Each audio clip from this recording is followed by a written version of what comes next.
La escena se abre con un silencio que vibra, una quietud cósmica que es la cicatriz de un sonido ya extinguido.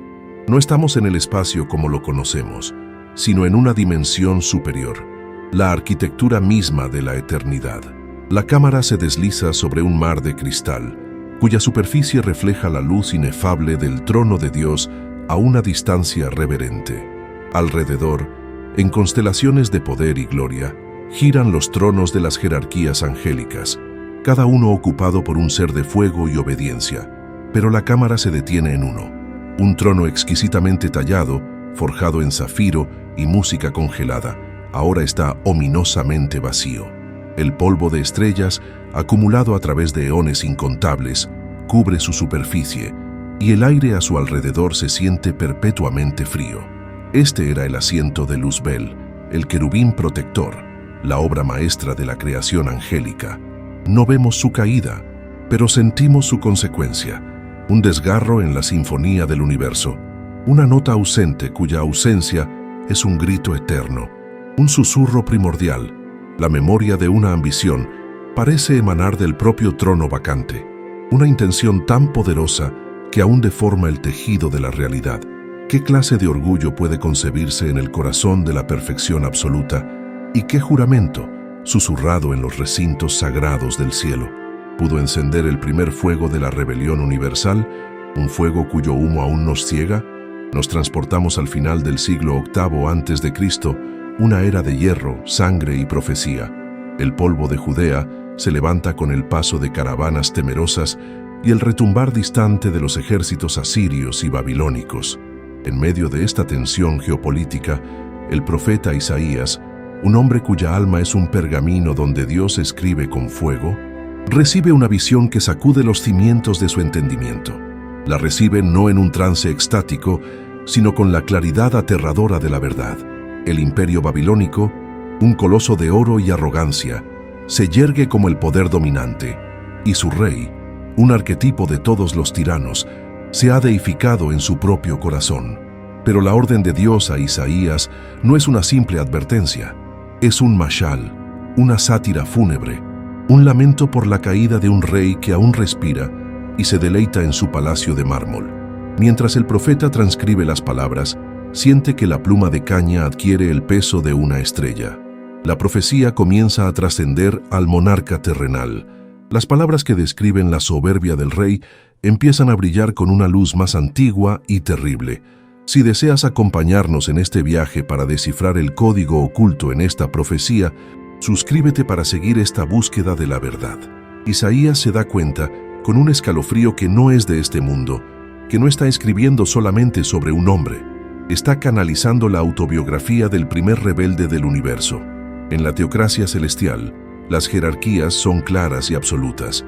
Los ángeles son mensajeros y guerreros. Los serafines son guardianes de la santidad, pero el querubín protector era una clase aparte, un compendio de belleza y sabiduría. El primer dilema espiritual que presenta la profecía de Isaías es su lenguaje desproporcionado. ¿Por qué describir a un rey mortal, cuyo aliento está en su nariz, con términos que evocan una catástrofe cósmica? El texto lo llama Lucero, hijo de la mañana, un título de esplendor que no encaja con ningún linaje terrenal. El profeta se enfrenta a una disonancia cognitiva y espiritual. Las palabras en el rollo hablan de Babilonia, pero el espíritu de las palabras habla de una caída desde los cielos, de un intento de asaltar el trono mismo de Dios. Esta anomalía es la primera puerta hacia nuestro misterio. Las interpretaciones tradicionales se quedan cortas, tratando de ajustar la escala cósmica del lenguaje a la figura limitada de un rey pagano. No comprenden que el rey no es el sujeto principal, sino el eco, la sombra proyectada por una oscuridad mucho mayor. El profeta está viendo dos realidades superpuestas, una terrenal y otra celestial, y la clave que las une es la anatomía misma del orgullo. Pero si este texto es más que una simple sátira, ¿dónde se esconde la evidencia de su doble significado? La búsqueda de respuestas comienza no en una nueva visión, sino en una relectura atenta de la estructura del lamento fúnebre.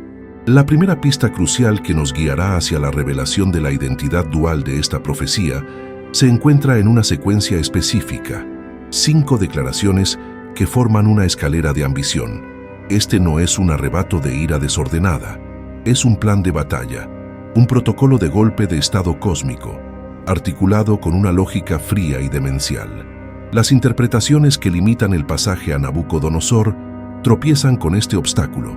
Ningún rey terrenal, por arrogante que fuera, pronunció jamás estas palabras exactas de una manera tan literal y secuencial. Son el manifiesto de un ser que conocía la geografía del cielo y la estructura del poder divino. La promesa de revelación que nos hace el texto es que, al analizar cada uno de estos 5 juramentos, no solo entenderemos la caída de un ángel, sino que descubriremos la plantilla, el código fuente de toda rebelión contra Dios, desde el Edén hasta nuestros propios corazones. La clave está oculta a plena vista, en la gramática de la soberbia, una soberbia que está a punto de revelarnos su plan maestro. La cámara se acerca al pergamino de Isaías, y las letras hebreas parecen arder con una luz tenue. El primer juramento de la escalera de ambición se materializa ante nosotros: subiré al cielo. Para entender la magnitud de esta declaración, debemos visualizar la posición original de Lucifer. No era un ser terrenal anhelando ascender, ya habitaba en la dimensión celestial, en la cumbre de la creación angélica, el monte santo de Dios. Por lo tanto, subir, no es un ascenso físico, sino una transgresión de dominio. Es el acto deliberado de cruzar una frontera sagrada, de invadir la esfera de la soberanía exclusiva de Dios, el espacio donde reside la deidad en su naturaleza inaccesible. Es la primera nota de la disonancia, el primer acto de una obra que busca reescribir la estructura misma de la realidad. Esta vestidura de luz que portaba, tejida con la sabiduría de su creador, comienza a mancharse con la intención de la autosuficiencia. Este juramento no es el uniforme de un siervo, sino la declaración de un desertor, pero la transgresión del espacio sagrado es solo el primer paso. La evidencia visual continúa acumulándose, y la segunda declaración es aún más audaz. La voz del recuerdo resuena. En lo alto, junto a las estrellas de Dios, levantaré mi trono. El resplandor que emana de esta frase es el de una ambición fría y calculada. Aquí, la palabra clave es trono. Un trono no es simplemente un asiento, es el símbolo del gobierno, la autoridad y el juicio. Lucifer no pide un trono, declara que lo levantará, y su ubicación es un desafío directo, junto a las estrellas de Dios, una referencia poética a los otros seres angélicos. No busca ser uno más entre ellos, sino establecer una autoridad rival y superior. La palabra griega para este tipo de corona de vencedor, Stéfanos, aunque no se usa aquí, evoca la idea de una victoria autoproclamada. En su mente, ya ha ganado una competencia que solo él está librando. En Santiago 1:12 se promete una corona de vida a los que aman a Dios. Aquí, Lucifer intenta forjar su propia corona, no de vida, sino de autoexistencia. Este juramento revela que el objetivo no es simplemente la independencia, sino la usurpación. La convergencia de la transgresión y la usurpación ya crea un perfil que se aleja infinitamente del de cualquier monarca terrenal. La síntesis de las 2 primeras pistas nos lleva a una comprensión aterradora del método de esta rebelión. No fue un acto impulsivo, sino una campaña política y militar cuidadosamente planificada en el ámbito espiritual. La transgresión, subiré al cielo, fue el cruce del Rubicón. La usurpación, levantaré mi trono, fue el establecimiento de un cuartel general enemigo en territorio divino. Esto elimina por completo la hipótesis de que Isaías habla solo de un hombre. La arrogancia humana, aunque grande, es finita. Desea poder en la tierra. La ambición descrita aquí es infinita. Desea poder en el cielo. El sentimiento que esto genera es uno de asombro ante una audacia casi incomprensible. La atmósfera de la sala del trono celestial en nuestra visión inicial, antes de la caída, pasa de ser una de majestad divina a una de tensión política. El aire cargado con la conspiración de un primer ministro que planea derrocar a su rey. Vemos cómo el plan no se detiene en establecer un gobierno paralelo. El misterio persiste, porque el siguiente paso busca tomar el control del gobierno central. Nuestra investigación nos lleva ahora al tercer juramento, el movimiento más audaz de todos. Y en el monte del testimonio me sentaré. Este no es un lugar geográfico, sino el epicentro simbólico del gobierno universal. En la tradición hebrea, el monte de la congregación, o del testimonio, era donde Dios se encontraba con su pueblo, el centro de la vida nacional y espiritual de Israel, como se ve en el tabernáculo y el templo. En el contexto celestial, se refiere al Capitolio del universo, la sala del consejo donde se delibera y se decreta el destino del cosmos. Sentarse en este lugar no es el acto de un visitante o un suplicante, es el acto de quien preside, es el gesto del nuevo monarca que toma su lugar en la coronación. Esta declaración, citada explícitamente por Isaías, es la ambición de tomar el control del poder legislativo y ejecutivo del universo. La tensión narrativa se acumula. Ya no nos preguntamos si esta profecía es sobre Lucifer, sino cuándo se confirmará su objetivo final. El escenario está listo para un acto de suplantación divina, y entonces ocurre el gesto que busca imitar la gloria misma de Dios, y entonces ocurre el gesto que busca no solo el poder, sino la misma apariencia de la divinidad. El cuarto juramento es una declaración de emulación. Sobre las alturas de las nubes subiré. Para el oído moderno, esto puede sonar poético, pero para Isaías y su audiencia era una afirmación de proporciones sísmicas. A lo largo de todas las escrituras, las nubes son el vehículo y el velo de la gloria de Dios, la manifestación visible de su presencia, la Shekinah.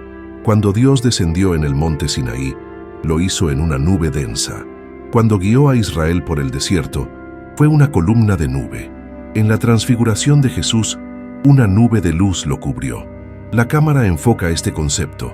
No son nubes de agua, sino de energía y majestad insoportables. Al declarar que subirá sobre ellas, Lucifer no solo está reclamando una posición elevada, está intentando envolverse en el manto de la gloria de Dios, suplantar la manifestación de la presencia divina con la suya propia.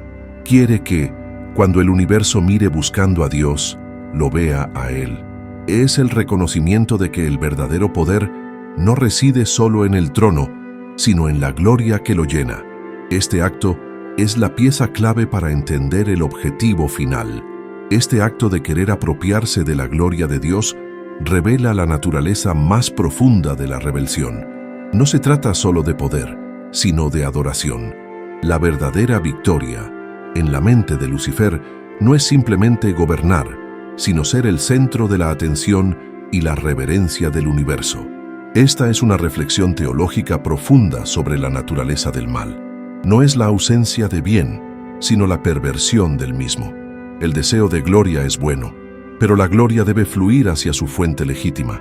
Lucifer deseaba la gloria, pero quería que terminara en él. Su plan era interceptar el río de adoración que fluye perpetuamente hacia el Creador y desviarlo hacia sí mismo.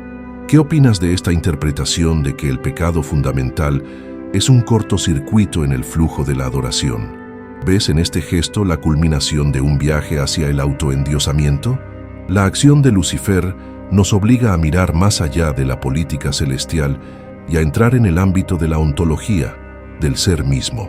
El análisis espiritual de este gesto nos prepara para la declaración final, la más blasfema de todas. El análisis espiritual de estos 4 juramentos nos lleva al corazón de la doctrina de la gracia, vista a través de su negativo. La rebelión de Lucifer es una dramatización de la autojustificación. Cada subiré y levantaré es una declaración de independencia, la creencia de que uno puede alcanzar la gloria por mérito propio.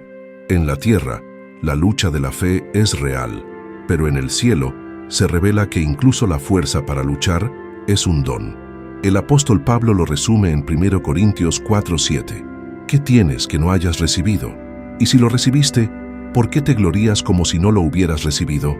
Lucifer es el arquetipo del que olvida esta verdad. Su entendimiento se ha transformado. Ya no ve su belleza y sabiduría como un regalo del Creador, sino como una propiedad inherente que le da derecho al poder. Esta perspectiva cambia por completo nuestra visión del pecado. No es simplemente romper una lista de reglas, es reclamar para nosotros mismos la gloria que solo le pertenece a Dios. Con esta nueva comprensión, el quinto y último juramento se vuelve inevitable. Con esta nueva comprensión, la identidad del ser descrito en Isaías 14 se solidifica. Ya no es una figura abstracta o una simple metáfora de un rey. Es el prototipo de la criatura que se enamora de su propio reflejo en el espejo de la creación. La pregunta central ya no ¿es un ángel o un humano?, sino ¿qué aspecto de la experiencia universal representa? La respuesta es clara. Representa el ego no rendido, la voluntad propia entronizada como ley suprema, y esto nos lleva al quinto juramento, la pista final antes de la confesión definitiva. La escalera de ambición, que comenzó con la transgresión y la usurpación, que continuó con la coronación y la emulación, ahora debe llegar a su destino lógico. Cada paso ha sido una escalada, un alejamiento de la realidad de ser una criatura y un acercamiento a la fantasía de ser el creador. Ya no es suficiente tener un trono rival o incluso sentarse en el trono central.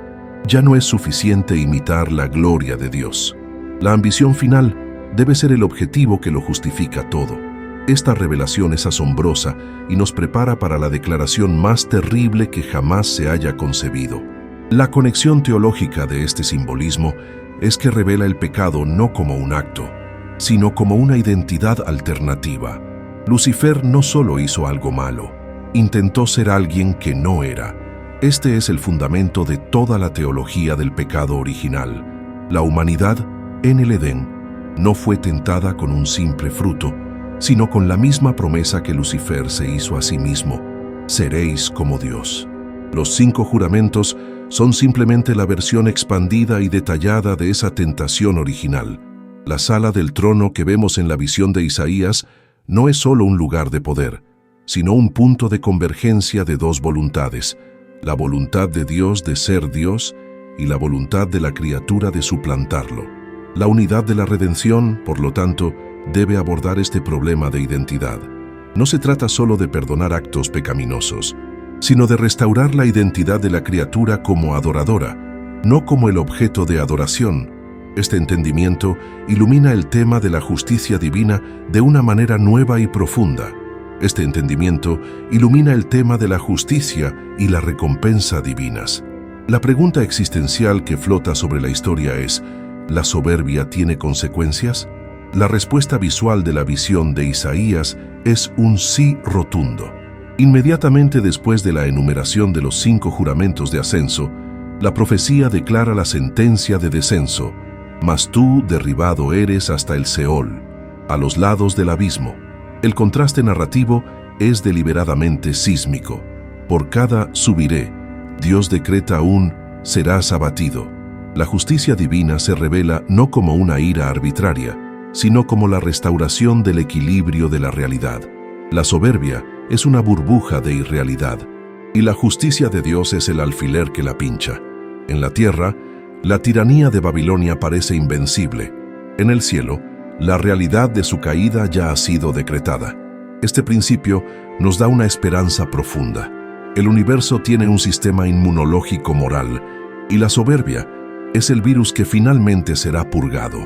La capa teológica se profundiza cuando vemos que esto no es solo un castigo, sino la consecuencia natural de elegir la nada sobre el ser. La capa teológica se profundiza aún más cuando comprendemos el propósito de la salvación a la luz de esta rebelión. La presencia de este plan maestro en las Escrituras no es solo para condenar, sino para definir la salvación por contraste. Si la esencia de la caída es subiré y seré semejante al Altísimo, entonces la esencia de la redención debe ser la antítesis perfecta, y la encontramos en la descripción que el apóstol Pablo hace de Cristo en Filipenses 2, el cual, siendo en forma de Dios, no estimó el ser igual a Dios como cosa a que aferrarse, sino que se despojó a sí mismo, se humilló a sí mismo, haciéndose obediente hasta la muerte. La rebelión de Lucifer es un movimiento de ascenso egoísta que termina en el abismo. La encarnación de Cristo es un movimiento de descenso sacrificial que termina en la exaltación suprema.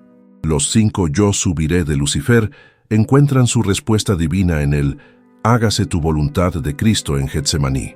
La visión de Isaías, por lo tanto, nos presenta los dos caminos, los dos modelos de existencia que han estado en guerra desde el principio de los tiempos.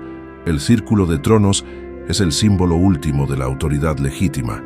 A medida que nos acercamos al clímax de nuestra investigación, todas las piezas encajan en un mosaico coherente y sobrecogedor.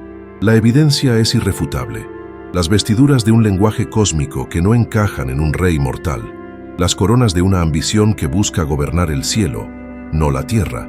El trono de un gobierno universal que se intenta usurpar. La secuencia de 5 juramentos que revelan no un arrebato de orgullo, sino un plan de batalla meticuloso para un golpe de estado celestial. El misterio que al principio parecía insondable.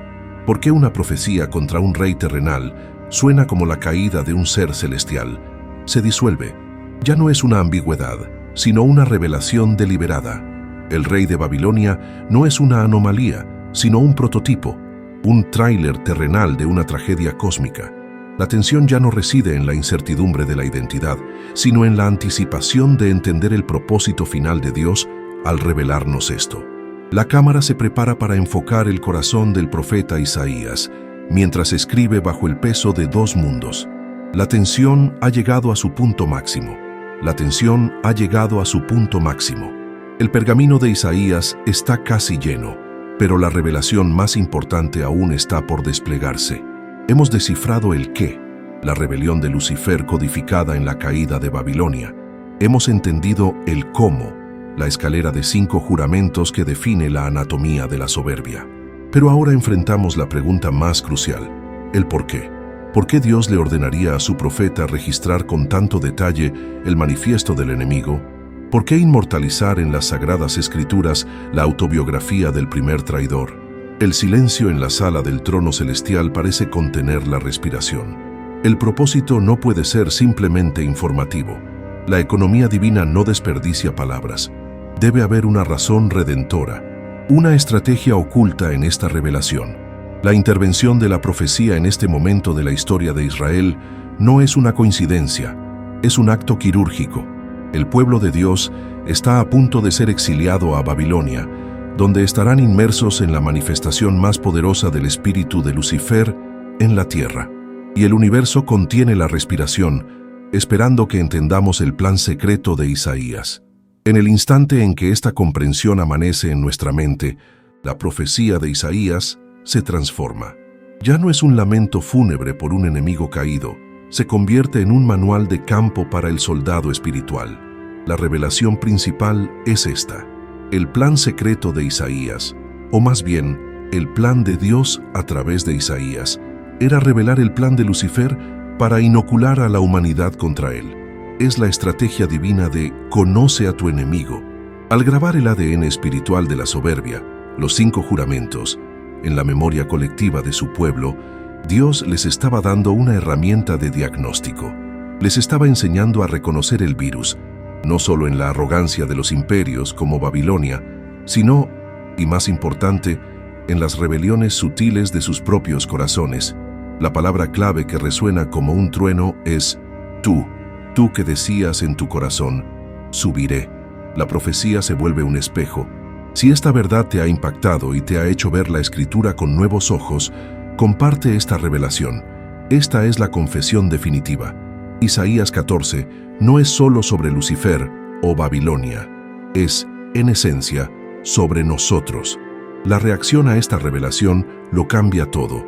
La reacción es una onda de choque espiritual. El asombro inicial da paso a una conmoción profunda y, finalmente, a una comprensión liberadora.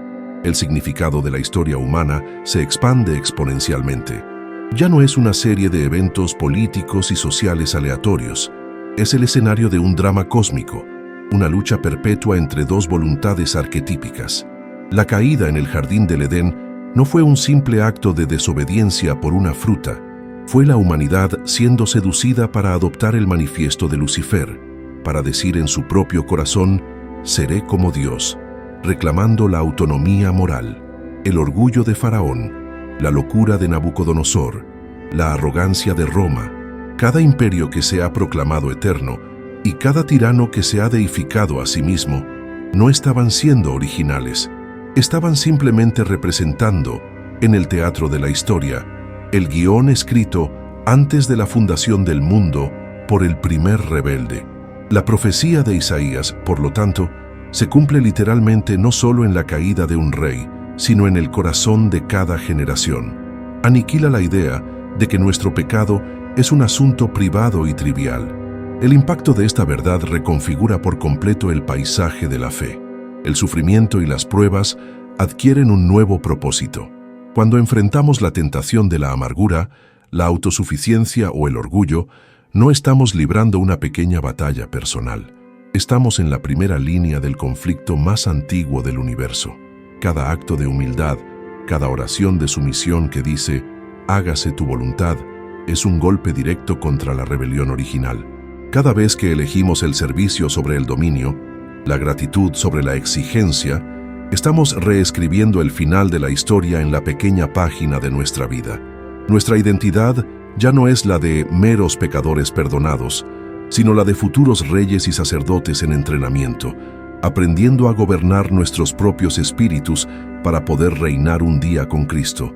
Las pruebas de la vida ya no son obstáculos sin sentido, son el campo de entrenamiento donde el carácter de Cristo se forja en nosotros, el antídoto directo contra el veneno de los 5 juramentos. La visión de Isaías nos llama a vivir con una conciencia cósmica de las decisiones que tomamos cada día. Con la revelación principal establecida, la narrativa transita hacia su resolución. Toda la historia bíblica se reinterpreta a través de esta lente. La construcción de la Torre de Babel ya no es un acto de locura arquitectónica, sino el primer intento de la humanidad unificada de ejecutar los 5 juramentos a escala global. Un monumento cuyo propósito era llegar al cielo y conocernos un nombre. La promesa de Dios a Abraham de hacer de él una gran nación se convierte en la fundación de un reino cuyo rey es Yahvé, un contraimperio basado en la fe, no en la soberbia. La elección de Israel como un reino de sacerdotes era el plan de Dios para crear una sociedad que modelara la sumisión y la adoración, en contraste directo con las naciones que encarnaban el orgullo de Babilonia. Los 5 juramentos de Lucifer no son una curiosidad teológica, son la fuerza motriz antagonista de toda la narrativa bíblica. La culminación de la historia no puede ser otra que la confrontación final entre el espíritu del yo subiré y el espíritu del se humilló a sí mismo. El círculo de la historia se cierra en torno a esta elección fundamental. La síntesis espiritual nos deja con esta verdad central e ineludible. La existencia misma es una elección entre 2 modelos de ser, el modelo de Lucifer y el modelo de Cristo. Esta interpretación no es aislada, resuena a través de toda la sinfonía de las Escrituras. El eco de los 5 juramentos se oye en la tentación de Jesús en el desierto, cuando Satanás le ofrece los reinos del mundo si tan solo se postra y lo adora, una invitación a tomar un atajo hacia el trono, eludiendo la cruz. La oración de Jesús en Juan 17, pidiendo que sus seguidores sean uno con Él, como Él es uno con el Padre, es la restauración de la comunión que la soberbia de Lucifer rompió. Esta visión nos da una doble protección teológica. Nos protege del orgullo, recordándonos que el origen del mal es la autoexaltación, y nos libra de la desesperación, mostrándonos que el plan de redención de Dios, encarnado en la humildad de Cristo, es infinitamente más poderoso que la rebelión original. El legado de esta visión es su profunda relevancia personal. Las implicaciones se extienden más allá de la teología abstracta y tocan el tejido de nuestra vida presente. En un mundo obsesionado con la autopromoción, la construcción de una marca personal y la acumulación de seguidores, la profecía de Isaías actúa como una advertencia atemporal. El espíritu de Babilonia está vivo y goza de buena salud en nuestra cultura, que a menudo nos susurra los mismos 5 juramentos. Asciende en tu carrera a cualquier costo. Establece tu propio trono de influencia. Siéntate en los círculos de poder. Envuélvete en la apariencia del éxito. Sé el Dios de tu propia vida. La visión de Isaías nos llama a una contracultura radical, la de la humildad, el servicio y la adoración. Nos enseña a examinar nuestras ambiciones y preguntarnos, ¿están al servicio del reino de Dios o de la construcción de nuestro propio pequeño imperio? La conexión entre el cielo y la tierra es directa. La guerra que comenzó en la dimensión celestial continúa en la arena de nuestras decisiones diarias. No estamos solos en esta lucha. Somos parte de una conspiración de santidad contra una rebelión milenaria. La conclusión simbólica nos devuelve a la imagen del trono, el drama cósmico, que comenzó con la visión de un trono celestial vaciado por la soberbia, se resuelve en la visión de otro trono, el de Cristo, alcanzado a través de la humildad.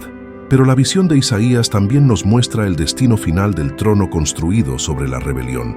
La profecía describe a los reyes de la tierra en el Seol, asombrados de que el gran rey de Babilonia, el que hacía temblar los reinos, ahora yace débil y sin gloria como uno de ellos. El trono de la soberbia es una ilusión. Su destino final es el polvo. El círculo no está cerrado. Sin embargo, la historia continúa. Y la profecía no fue escrita como un archivo histórico, sino como una encrucijada, un llamado a la decisión. El propósito final de revelar el plan de Lucifer era forzarnos a elegir qué plan seguiremos nosotros. El trono más importante en esta historia, al final, es el trono de nuestro propio corazón. La revelación final es que el drama cósmico no es sobre galaxias y nebulosas, es sobre la restauración de una familia. Y esa restauración depende de a quién decidamos dar nuestra lealtad. Pero, ¿qué significa todo esto para ti, aquí y ahora?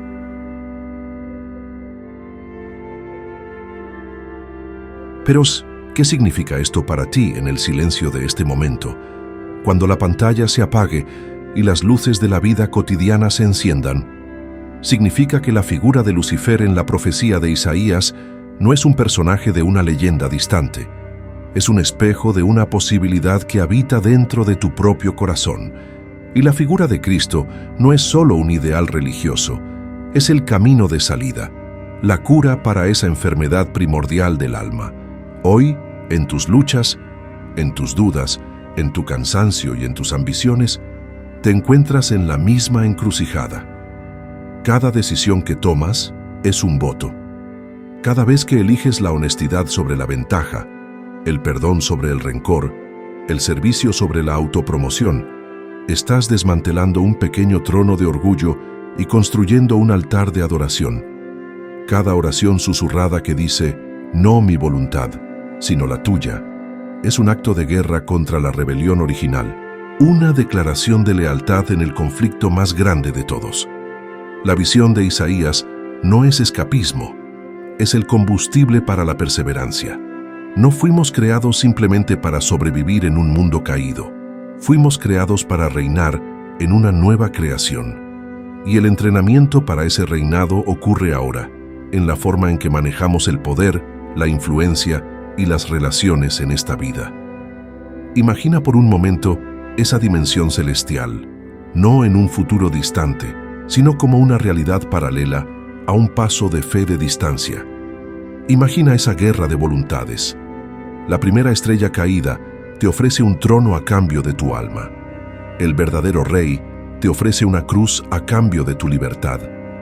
Uno promete la autoexaltación y entrega el vacío. El otro pide la autoentrega y concede la vida eterna. Si esta historia te ayudó a ver el texto y a ti mismo con nuevos ojos, comparte esta verdad, para que más personas puedan descubrir su lugar en esta historia cósmica. Porque la guerra no ha terminado. Tu trono espera. La pregunta es, ¿a quién le jurarás lealtad? Suscríbete para más misterios ocultos en las Escrituras.